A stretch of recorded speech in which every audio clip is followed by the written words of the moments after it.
In this video, we're going to look at how to solve linear inequalities. Here, we have something that looks like a linear equation, but because we have this greater than or equal to sign, it's a linear inequality instead, which means instead of having one solution, we have a range of solutions. So the way that we solve this is we actually do it similar to solving an equation. So we'll start by collecting the variables on one side. So we'll subtract 3v, we'll move the v's over here.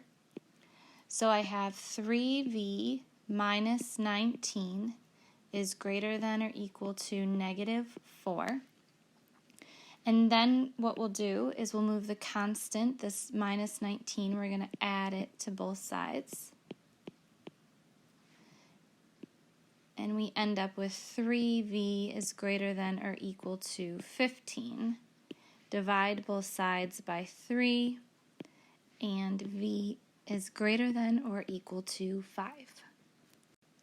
Now we have to write our answer in interval notation, which if you haven't watched the video for that, you might want to go back if you're not very familiar or comfortable with interval notation. So if we think about our number line, we want numbers that are greater than or equal to 5, and so remember that means we're going towards infinity. So because we have the greater than equal to sign, we're going to use a bracket. My lowest value on my interval here is 5, my largest value is infinity, and a parenthesis with infinity.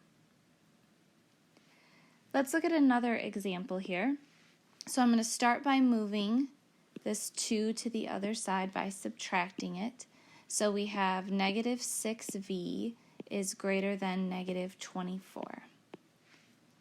Then we have to divide by negative 6. So this is one thing you have to be careful of when you are working with linear inequalities, is that when I divide or multiply by a negative number, I have to switch my inequality sign. So instead of being greater than, I have to make this less than.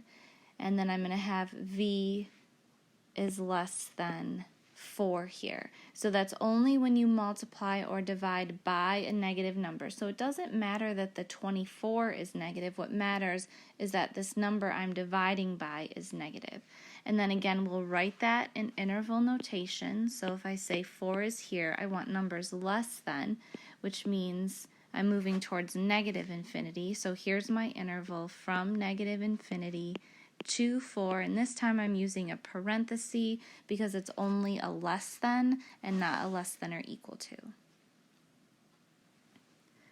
In the last example, we're going to start by distributing first. So just like solving an equation, we always take care of distribution first. So over here, I'm going to have 5y minus 30 is greater than or equal to. Then I'm going to have negative 9 plus 12y. Then I'm going to collect my variables on one side. So I'm going to subtract the 12y from both sides. And that's going to give me negative 7y minus 30 is greater than or equal to negative 9. And then I'm going to move the 30 over by adding it to both sides. So I have negative 7y is greater than or equal to 21. Again, in this one, I'm dividing by a negative 7, which means I have to switch that inequality to less than or equal to. So I have y is less than or equal to negative 3. So my answer has to be in interval notation. So I'm starting at negative 3, and I want less than, which means I'm moving towards negative infinity. So I have negative infinity to negative 3. This time I'm using a bracket because I have that equal to sign.